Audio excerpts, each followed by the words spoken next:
Hi, my name's Tamara.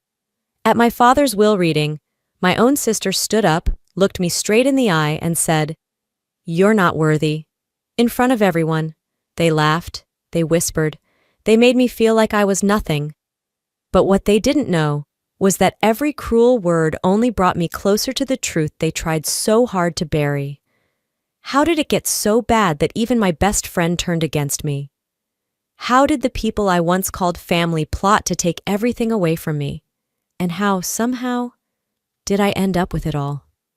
The cemetery stretched out before me, an endless sea of polished black umbrellas and muted sorrow. I stood at the edge, clutching a bouquet of fresh lilies, their fragrance sharp against the heavy air. Savannah's humidity clung to my skin like a second betrayal. I didn't expect open arms, but the wall of cold shoulders hit harder than I imagined. Whispers floated through the misty April afternoon, slicing through me sharper than any knife. "Why is she even here?" someone hissed. "After all these years?" another muttered. I kept walking, feeling every pair of eyes slicing into my back. At the front, a grand mahogany casket rested under a drooping oak tree.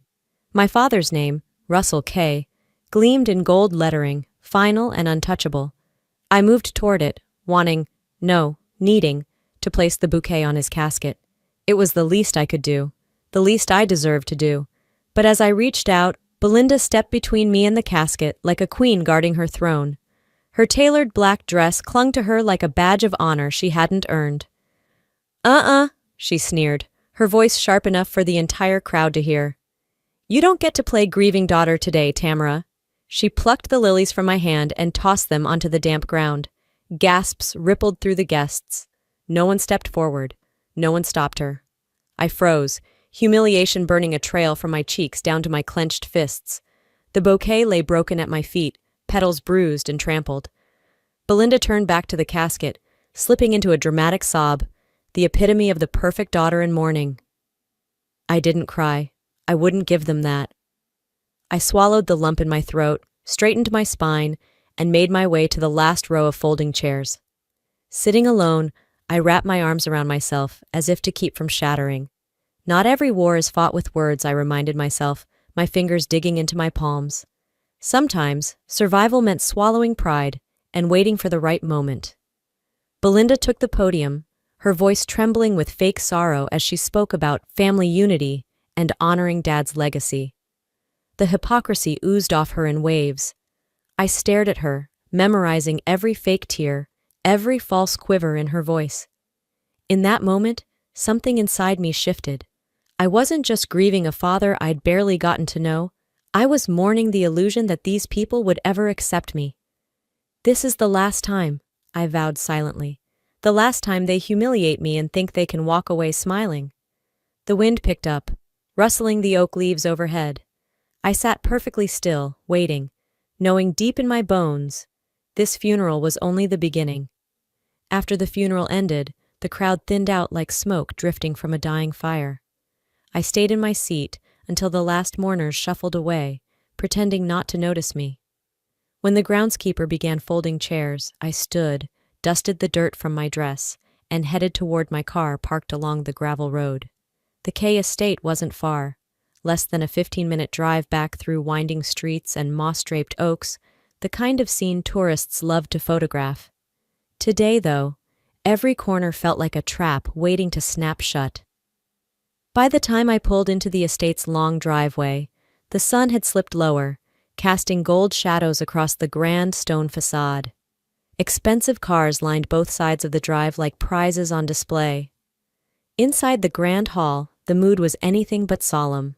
Guests in sleek black dresses and tailored suits milled about, champagne flutes in hand, laughter rising in little bursts that made my skin crawl.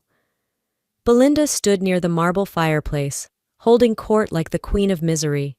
She caught sight of me and leaned into a group of relatives, her laughter shrill enough to slice through the ambient buzz. "Look what the cat dragged in," she announced, her voice dripping with venom. "Didn't think she'd have the guts to show her face." I paused by the door, scanning the room. Eyes darted toward me, some with thinly veiled disgust, others with open amusement. It was like stepping onto a stage where I hadn't been invited. Only here, the script had already been written, and I was cast as the punchline. Belinda raised her glass high, mock toasting in my direction. To family, she said loudly. Even the ones who don't belong. A ripple of laughter rolled through the room, ugly and familiar. My stomach clenched, but I forced my feet forward, pretending not to hear. Inside, though, every nerve in my body was screaming.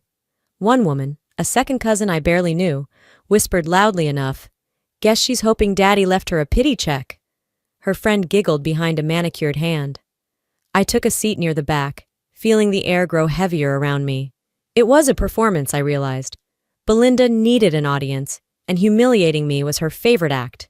She didn't just want me gone, she wanted me broken.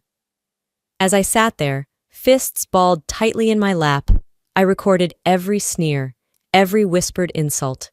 I didn't flinch, I didn't cry, I became a wall. This humiliation will not define me, I told myself. It will fuel me. Across the room, Belinda caught my eye, smiling like a cat who thought she'd killed the canary. I smiled back, small, deliberate, knowing it would unsettle her. If she thought I was going to crumble, she didn't know me at all. Just then, the heavy oak doors creaked open. Alton Vance, the family lawyer, stepped inside carrying a thick leather folder. Conversations dropped off like a stone in a still pond. The will reading was about to begin. I lifted my chin, steadying my breath. Let them sneer. Let them mock. The storm was coming, and I was done hiding from it. The heavy doors groaned shut behind Alton Vance as he strode to the front of the grand hall, a thick folder in hand. In his immaculate black suit, every move was deliberate. The hum of whispers died into tense silence. Alton adjusted his glasses slowly. "Thank you all for coming," he said, voice even but loaded. "As executor of Russell K's estate, I will now read his final will and testament." My palms were damp against my dress, heart hammering so loudly it felt deafening. Alton opened the folder, retrieved a crisp document, and looked up, straight at me. "Russell K," he read, "leaves his entire estate, including all properties, businesses, and holdings, to his daughter, Tamara K." The words dropped like a bomb. For a beat, the room froze in stunned silence. Then came the gasps, the clatter of glass on marble. Someone swore under their breath. Belinda's wineglass shattered at her feet. "You have got to be kidding me," she hissed, her face twisted in fury. "This is a joke."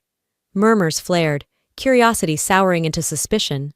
A woman near the fireplace muttered, "She must have tricked him." "I demand a recount, or whatever you call it," Belinda snapped, storming toward Alton. "The will has been verified by multiple legal authorities," Alton said calmly. "It is binding." Belinda spun to face me, eyes blazing. "You wormed your way back into his life for this, didn't you? Pathetic."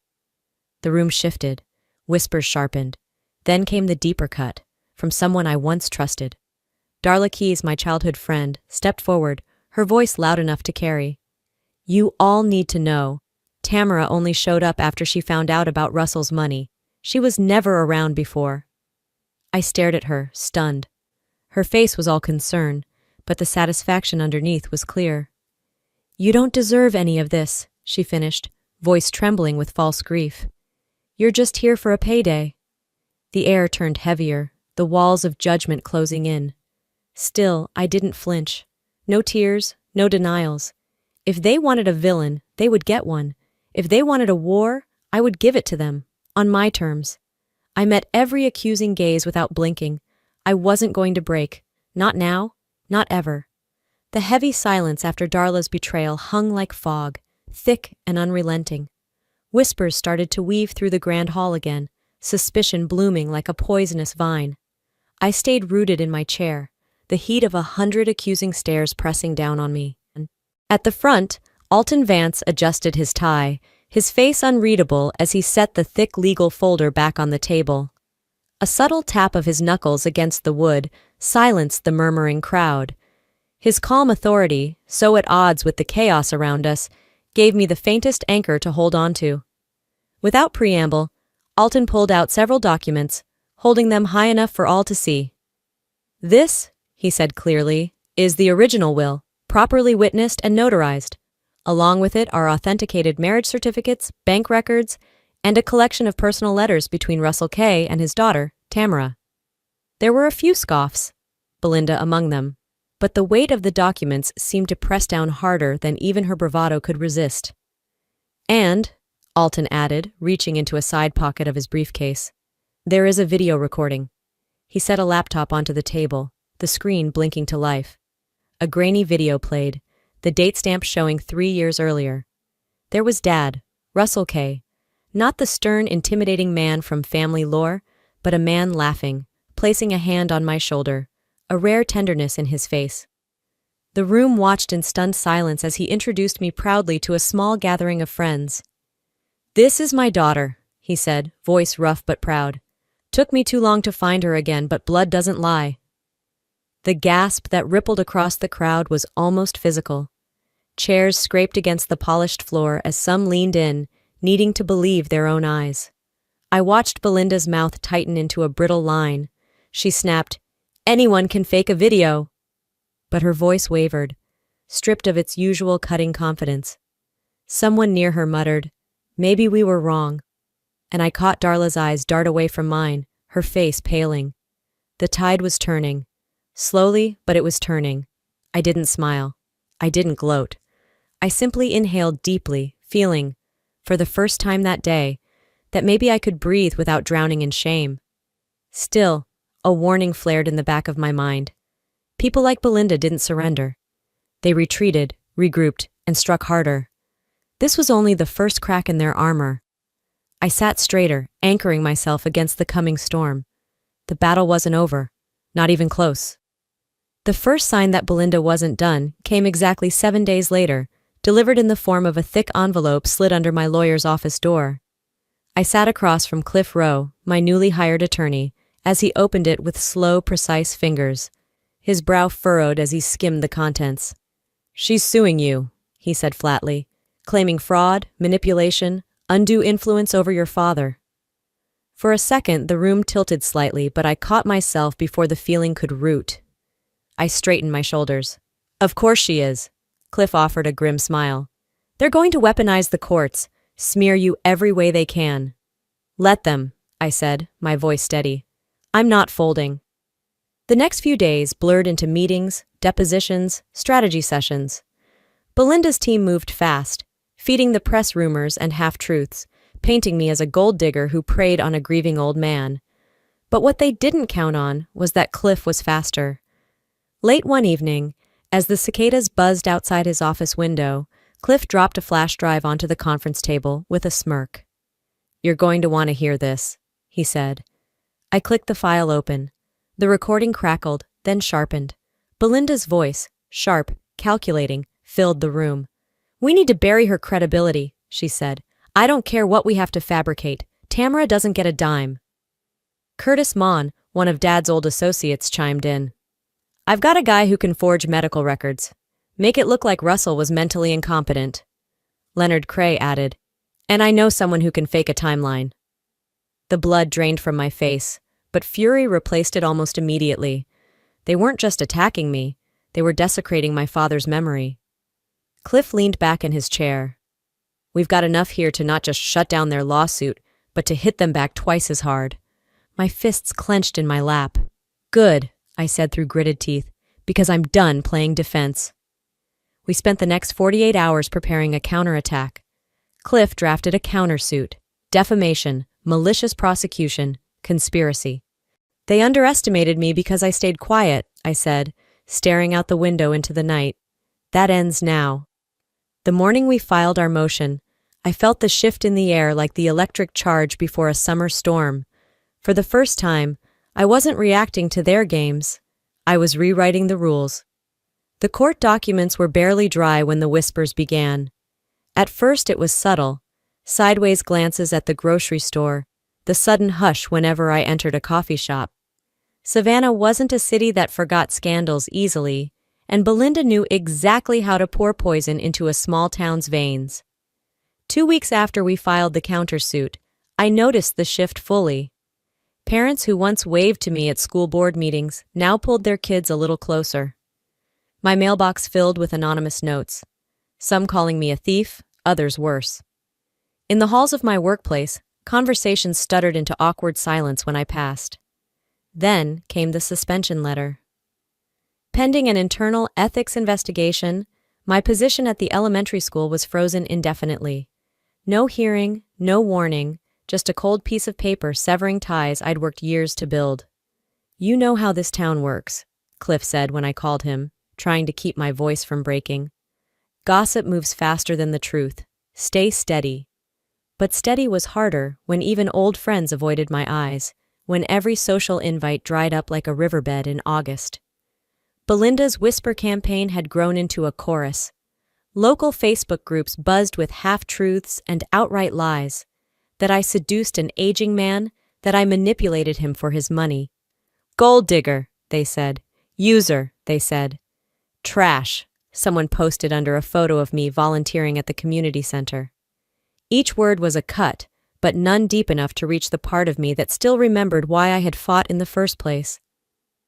One night, after another silent dinner alone, I stared at my reflection in the kitchen window. Pale, tired, but still standing. This is what they want, I thought. They want me too humiliated to fight back. Instead, I picked up my phone and called Cliff. "Push the countersuit forward," I said, my voice clear. "I want depositions, subpoenas, whatever it takes." There was a pause. Then his voice, solid as stone. "Good.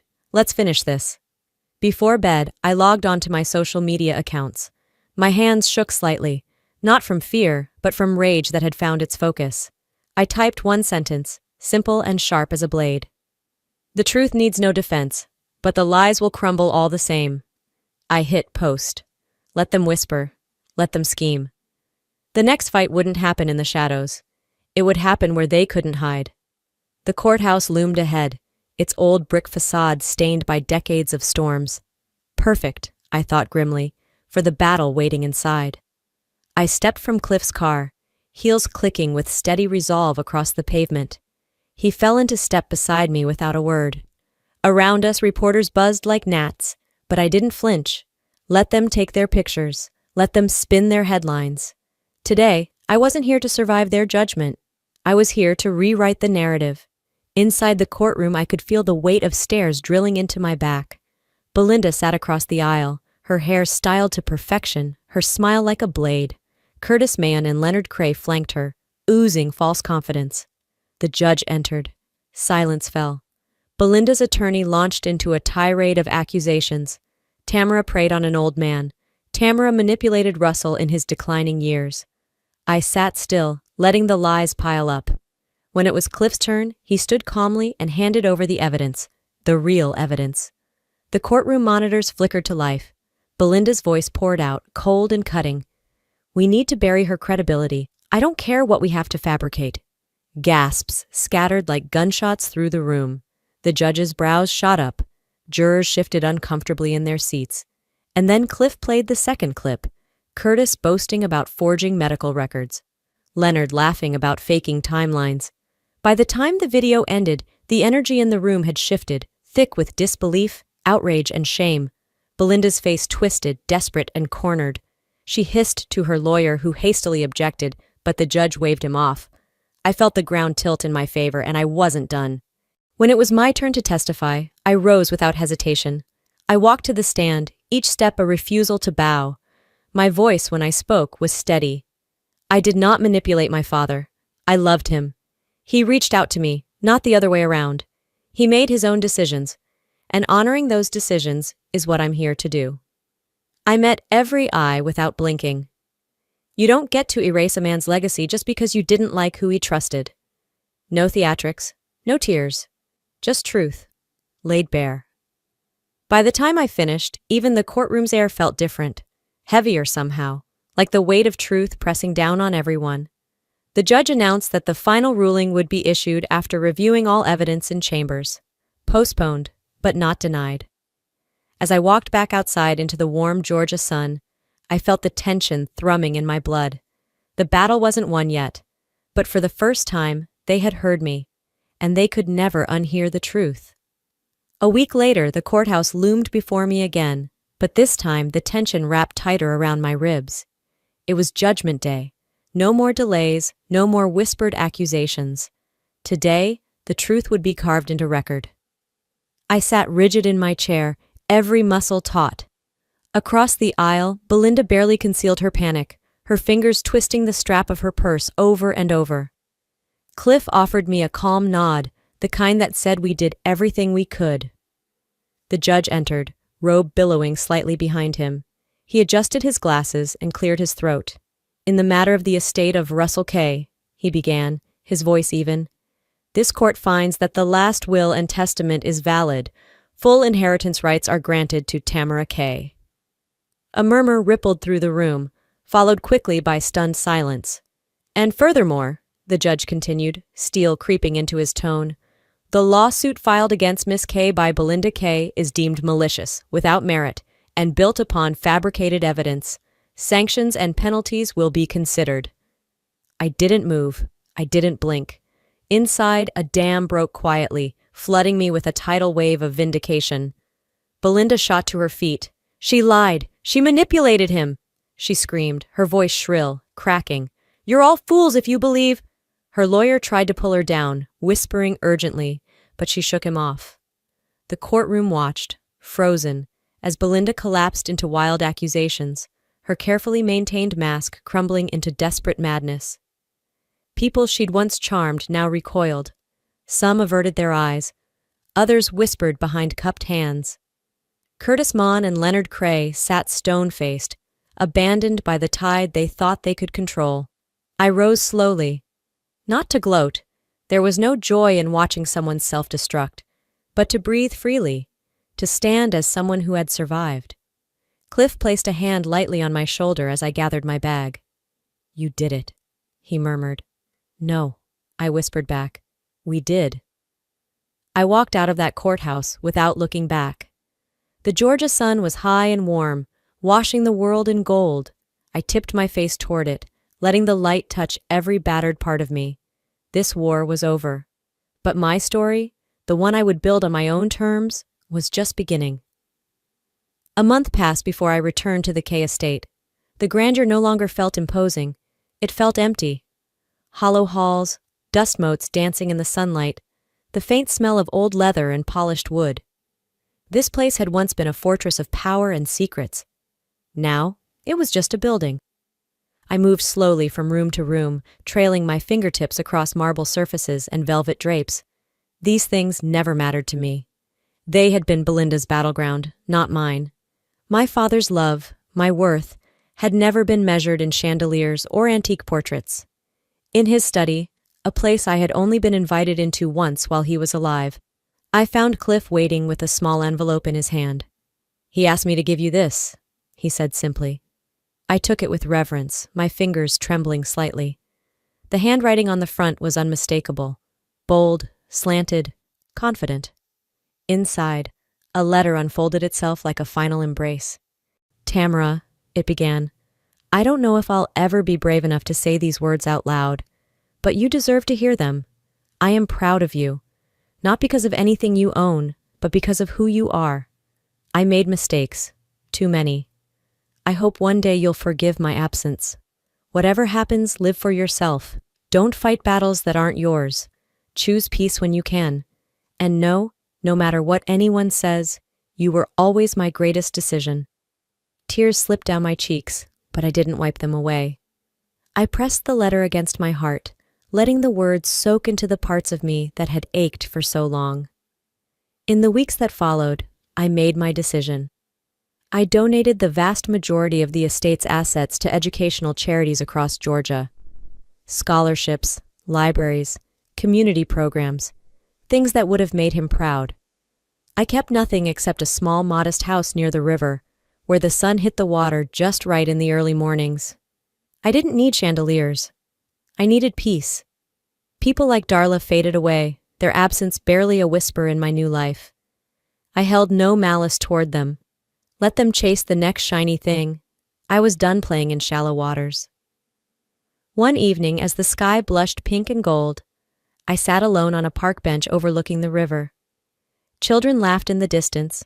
A dog barked joyfully somewhere out of sight. I closed my eyes and breathed deep.